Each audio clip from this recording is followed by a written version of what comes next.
Well, hey now, everybody. It's the Rob from 106.1 KISS FM here with my tag team partner in podcasting, the $1 Million Man, Jerry Valeri. Good morning, Jer. Everybody's got a price. How you doing, bud? Oh, I'm good, man. Before we get into the SmackDown stuff, I really want to. I think you and the post-to-post world will appreciate this story. That post-to-post universe. Post-to-post universe. Correction. Will appreciate this just because there's no way to hear this from anything other than a wrestling perspective. And my wife was talking to me and she got so mad at me because she's trying to talk to me about like a real parenting issue, a real parenting problem. There was a problem on the bus. That is the worst. There was a problem yesterday, which I think is great because my daughter didn't think there was any issue whatsoever. We found out about it and we say to her, was there an issue on the bus? And she goes, no, everything was great. Because she thought everything went as planned. Here's the story. I guess my 9-year-old daughter and her friend, her best friend, decided that they were going to stage an argument on the bus to make a scene. I don't know why. Oh, this makes me so proud of her. I don't know. They scripted it out very WWE 2017. They scripted out, and we're finding all this out last night. And Kelly's trying to tell me this, and I was like, oh, they scripted an argument to make a scene. They wanted to get everybody's attention, and they had lines and different things that they were going to argue about. They're called bullet points. They were going to argue about their favorite book. They were going to argue. There was just all these weird things. Well, guess.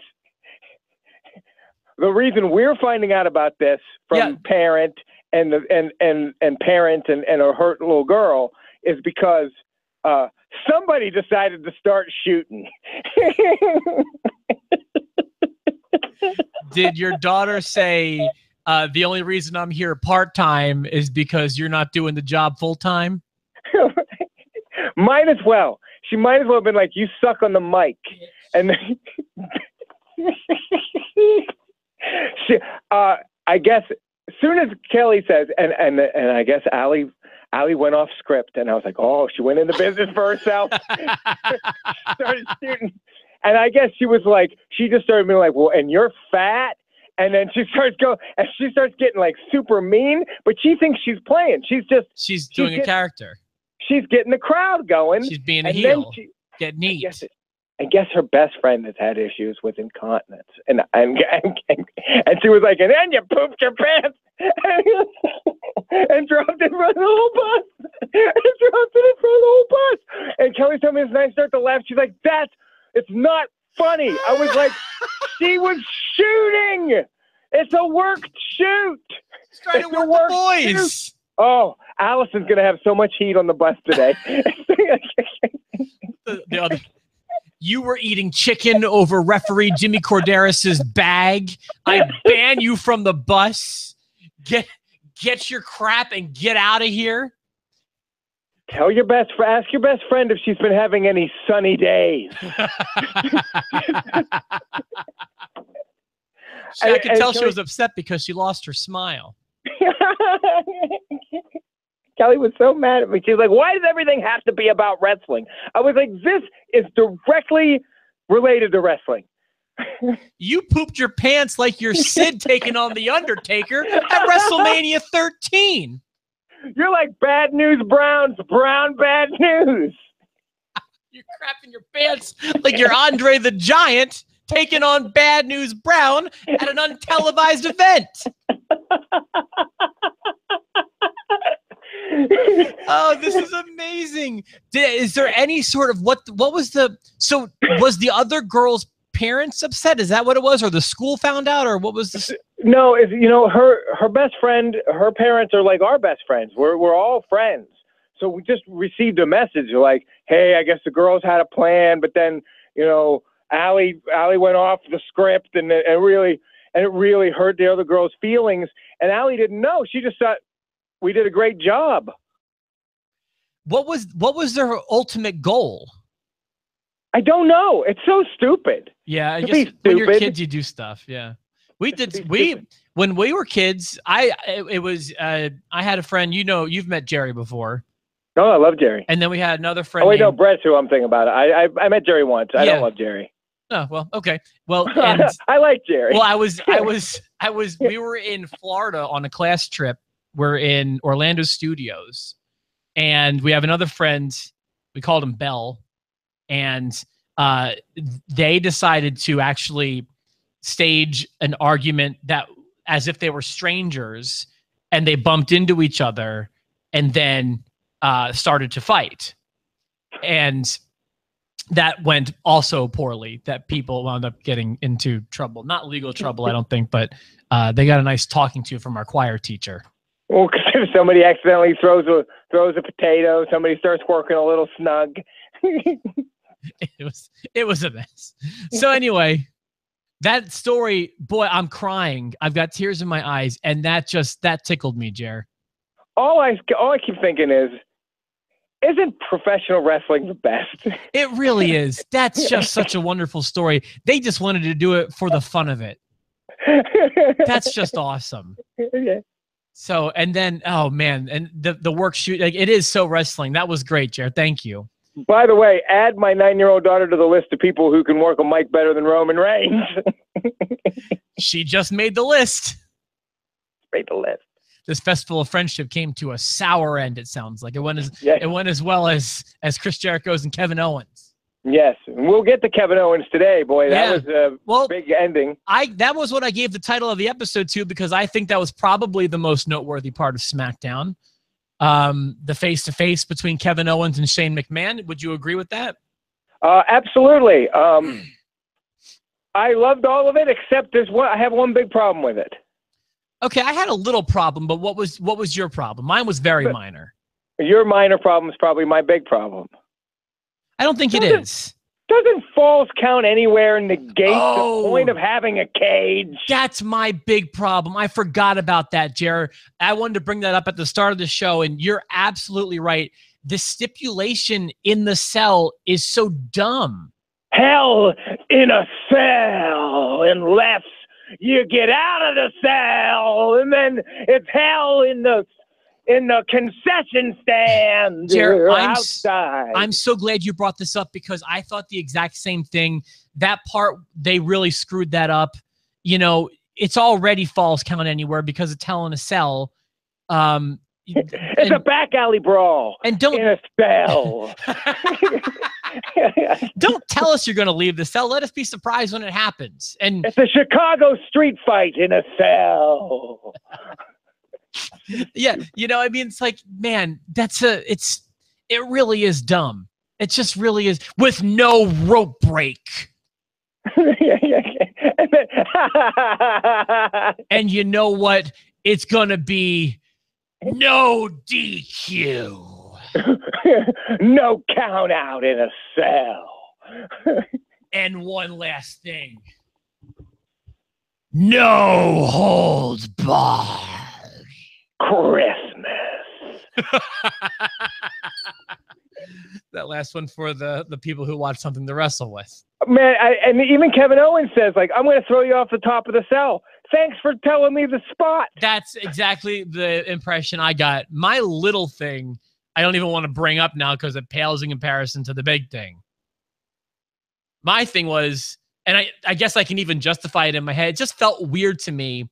Kevin Owens is the tough guy, the prize fighter, and he's the one who was too afraid to go in the ring to be face-to-face with Shane. Although you could definitely argue that it was just part of a plan to lure him out there.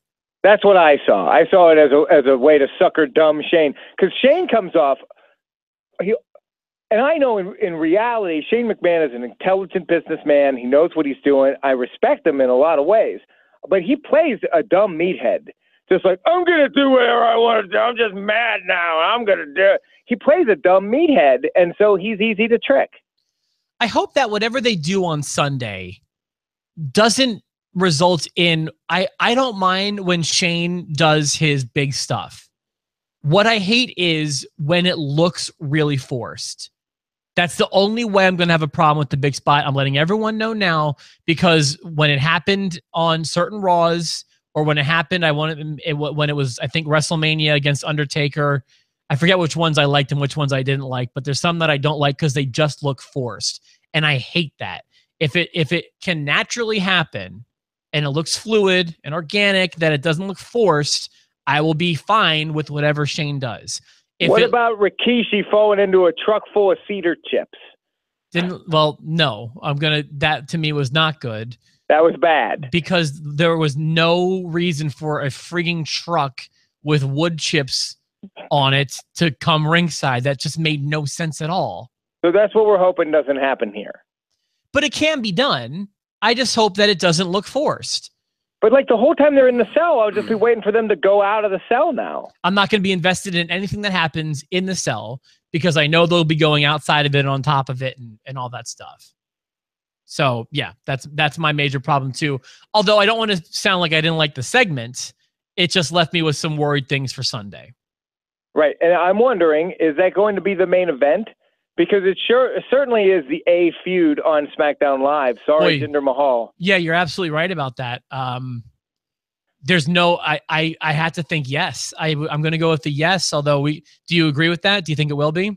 I think it probably will be. Although you should always end with your title match. But people aren't as invested in that. That's not what they put the time into. I'm going to say I agree with you. Your title feud should always be the most important. However, I will go out on a limb and I will say that the main event on Sunday will be Owens and McMahon. We can't even use that as a tiebreaker because I disagree with you. No, I think you're right. So there's that. Is there anything else? Were you happy with the segment overall? Yes. Yeah. I thought it was good. I like how Kevin Owens made it a pain in the butt. Your little problem was something I enjoyed. And it was a way to get them fighting on the concourse so there could be false count anywhere and they could tease that we're going to fight all over the building. That was so dumb. That just don't tell us. Just let the referee count. Just let them count wherever they are. I don't know. I didn't like that aspect of it. Didn't like it either. Trying to think, to be honest with you, not a whole lot besides that stands out to me personally. The next thing that comes to mind would be Ziggler and Rude, I guess. Yeah, Ziggler and Rude. Ziggler was not parroting anybody specifically last night, was he? No, he just came out with a bunch of and kind of teased he's going to have an epic entrance. Like I'm actually excited to see what Dolph Ziggler's entrance is going to be. I agree. Are they? Where are they on Sunday? I don't know. Oh, they're in Detroit. Oh, okay. Okay. The Bobby Roode squash of Mike Kanellis. Poor Mike Kanellis. That was quick. He's about to have a baby.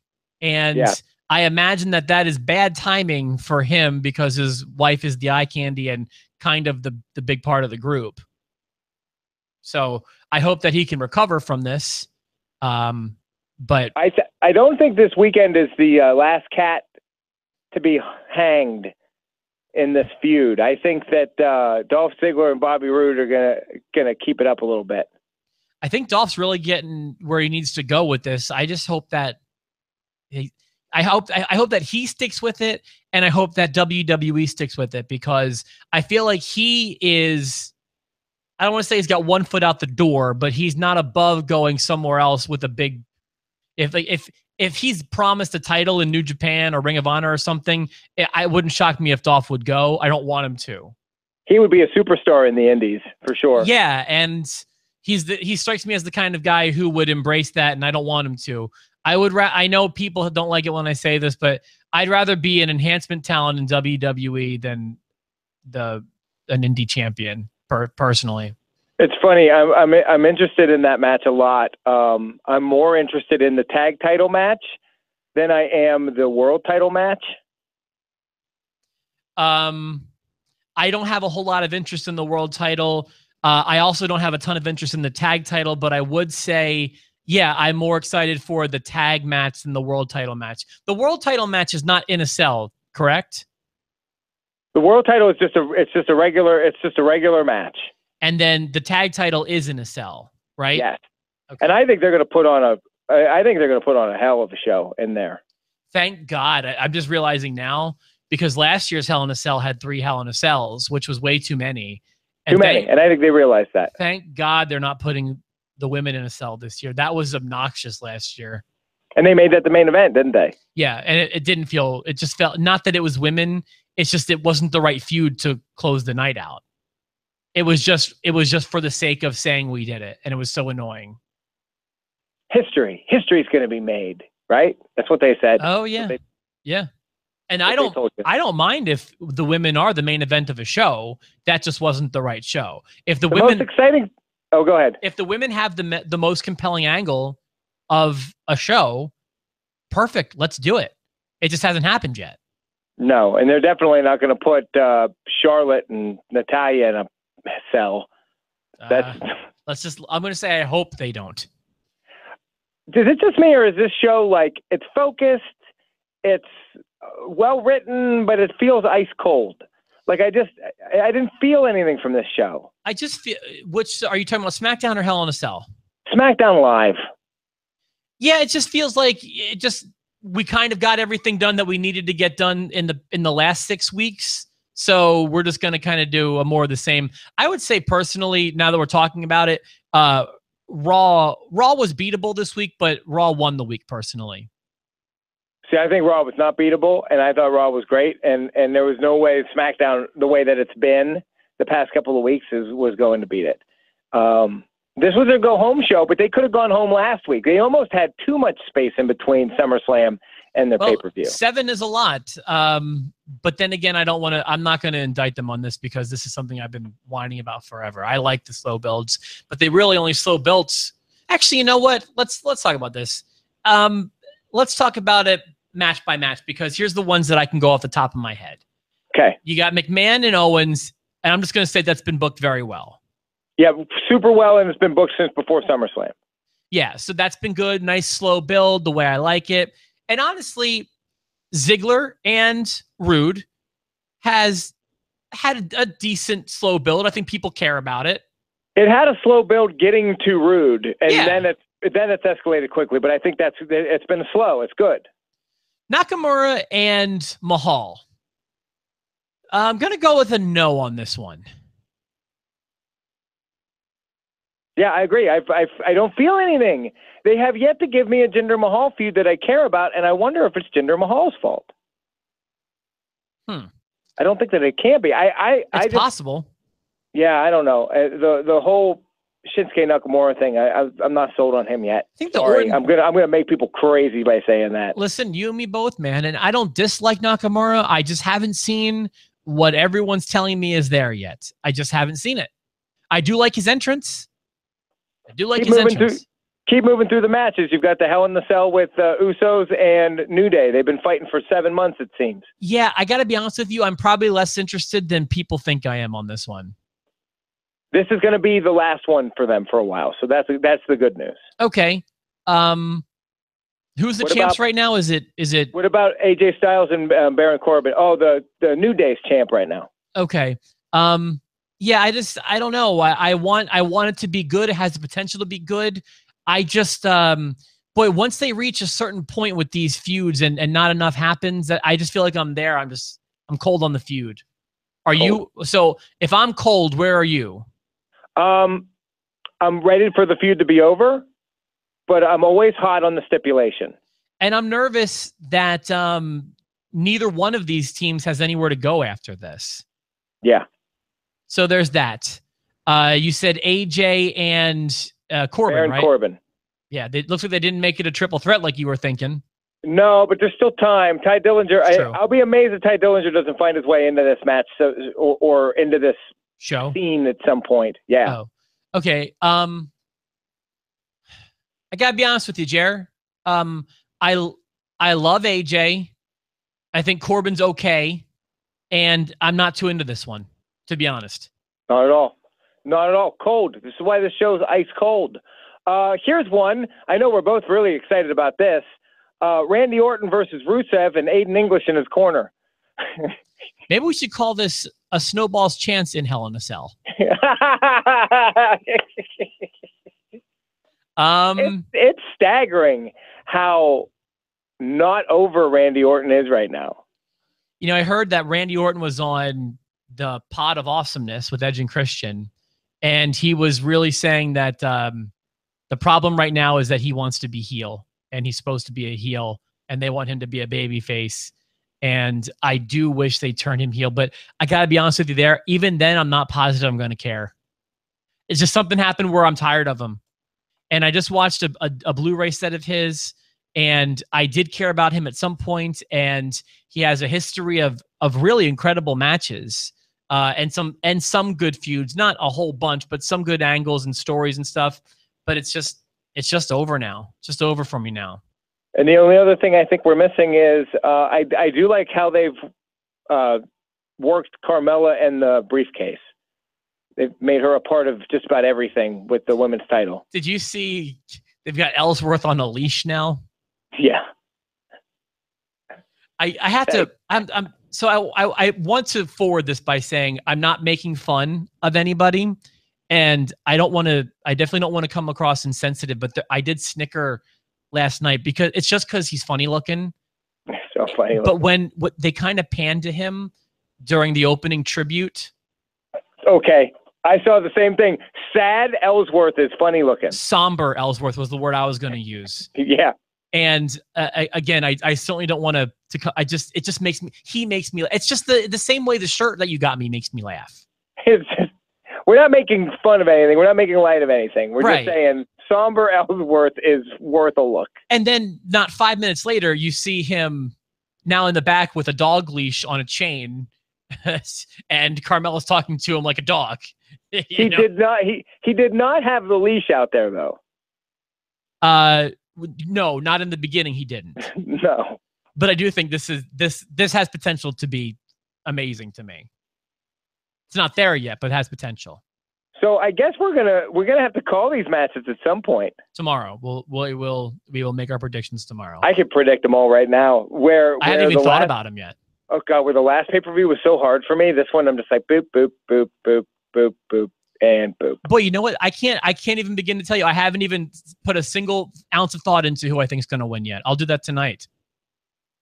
So, and we'll talk about the predictions tomorrow. Unlike Brock and Braun, where I was back and forth on that for weeks. Yeah, that was a tough one. I still can't believe what happened. What else happened on SmackDown? Anything else really worth mentioning? You've got the thing open, don't you? Yeah, I just went down it. That was it. That was it. Fashion Files will return on Sunday. Hopefully, it will be something I can get into. Why has it taken such a long break?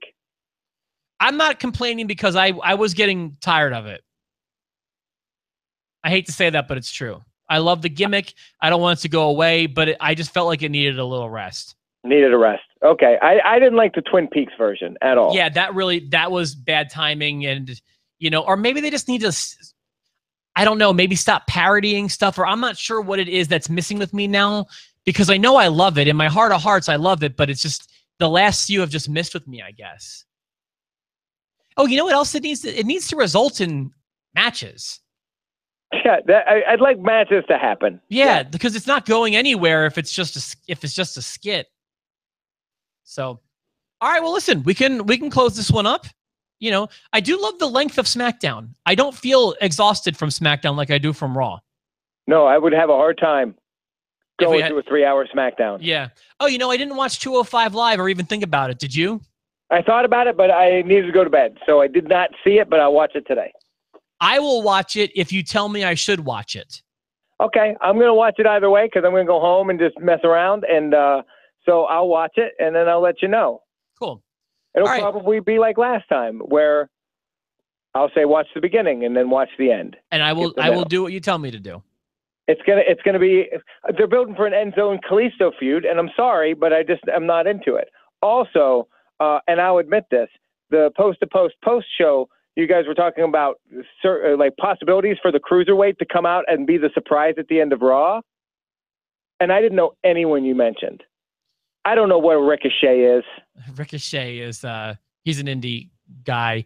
I'm so out of the loop when that comes to that stuff. I do not kind of stupid. I don't want to come off as educated about them because I'm familiar with them. I do know that they're indie darlings, that they're very capable workers. Ricochet was a part of the Will Ospreay match that got a lot of people. It was one of the most divisive wrestling matches in history, in that a lot of people thought it was a 5-star classic, and then it pissed off a lot of traditional fans like myself, and most notably Vader, because it was just organized gymnastics, and at no point did it ever look like a real contest. It just looked like organized spots for 15 minutes, and it became like 2 or 3 years ago. So it's like going to a Harlem Globetrotters basketball game. You're not really watching a basketball game. You're watching hoop tricks. Right, and Vince Russo everyone was weighing in. Even WWE guys are just weighing in on, is this pro wrestling or not? And I remember Vader saying no, and Vince Russo saying no, and then a lot of your millennial style wrestlers saying it's the best thing they've ever seen, so it makes wrestling great. I'm in the camp where it's super talented athletes that did a great performance, but to me, it wasn't pro wrestling, in my opinion. I want to see a fight. I want to believe that they want to kill each other, even though I know that they don't. That's part of it to me. You know what I mean? You got to make it believable. If you look at the best feuds, they're the ones where somebody's shooting, and that's why my daughter gets it. You got to shoot. She's working the boys. I'm so proud of Allie. Give her a big hug for me, please. Working the boy. Don't ever say that. Don't ever say my daughter's working the boys again. Are they still friends? Yeah, it seems like it is. It's funny. I went into my son's bedroom last night, getting him ready for bed, and my wife went into my daughter's bedroom, and she was like, "I'm just going to talk to her about it, and I'm just going to brush over it before bed, and it's going to be easy." 3 seconds later, I hear wailing and crying, and Evan was like, "Geez Louise, Dad, shut the door." All right, update us tomorrow, please, because this sounds awesome. All right. All right, predictions coming up tomorrow for Hell in a Cell. We'll talk to you then.